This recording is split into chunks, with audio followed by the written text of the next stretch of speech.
মানে কমছে আর বাড়ছে।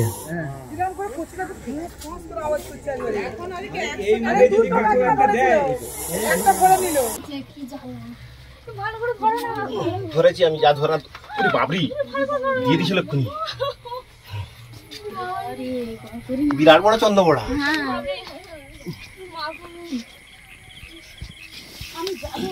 নমস্কার, আমি Malay Ghosh, wild life rescuer. আজকে আমি এসেছি ঘাটাল থানার কুরান গ্রামে। এই গ্রামে এক ব্যক্তি বাড়িতে যখন রান্না চলছিল, মেয়েরা রান্না করছিল, সেই সময় রান্নাঘরে বেরিয়ে যায় একটি বিশালাকার চন্দ্রবড়া। আমি সে মতো অবস্থায় ফোন পাওয়ার মাত্রই আমি ফিল্ডে এসেছি। এসে যার ফোনে এসেছি তার কাছ থেকে শুনে নেবো যে কি ঘটনা ঘটেছিল। বলুন। নমস্কার, আমি সাগরী মালিক। আমি রান্না করতে গিয়েছিলাম, মানে জালন আনতে গিয়েছিলাম, যে দেখি হচ্ছে গিয়ে সাপটা বসে আছে, মানে যে করে হচ্ছে গিয়ে প্যান গাছি ওখান থেকে বেরিয়ে আসছি।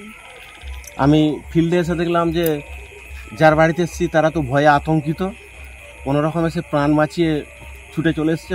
কড়াই তরকারি তখনও ফুটছে। আমি সে অবস্থায় মানে তরকারি চুঁয়ে গেলেও কিছু করার নেই, তুমি একটা বিপদ মানে বিশাল বিপদ থেকে বেঁচেছো।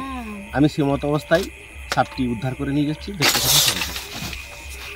দেখে নিচ্ছি অর্জন করছে, দেখ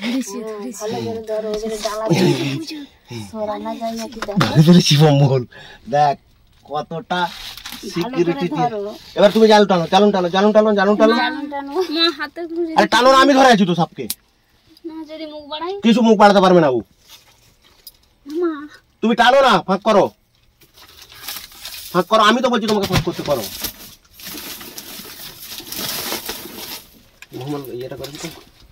আমি যা ধরার ওকে ধরে নিয়েছি, বিরাট বড়। বুঝে দেখছো মুখ বাড়াচ্ছে, ধরা হয়নি যে ভালো করে, ভালো করে ধরো না গো। বাবরে, সরে পড়ে যাও, সরে যাও, সরে যাও, সরে যাও। দাঁড়াও দাঁড়াও।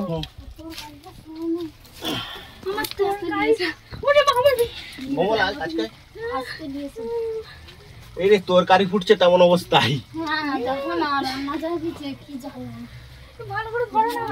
ধরেছি আমি যা ধরা বাবরি দিয়ে দিছিল এক্ষুনি, বিরাট বড় চন্দ্রবড়া।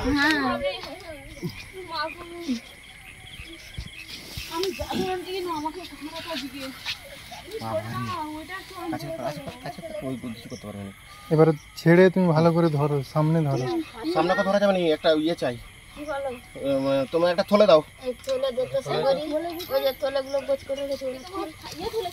তোদের ঘরে এটা তোদের ঘর? বিরাট চন্দ্রবড়া। এটা পুরুষ, মেয়েটা আছে। তুমি একটু ফাঁক করে দাও, ইয়ে থলে মুখটা একটু ফাঁক করে এখানে রেখে দাও। আমাকে একটা ছোট লাঠি দাও তো, তুমি লাইটটা দেখাও। আমাকে একটা ছোট লাঠি দাও। বাবা রে,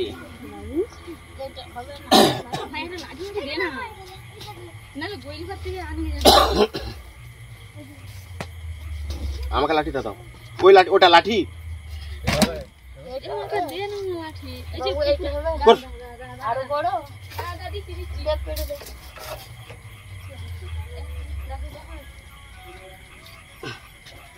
মানে রান্নাঘরে রাসাল ভাই পায়।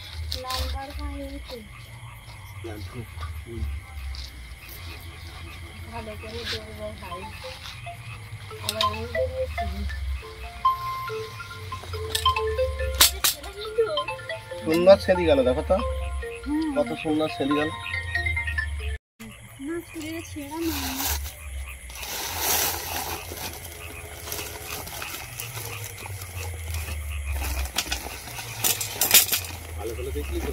ভালো তুলে দিয়েছি, দেখে না কেউ বলছি।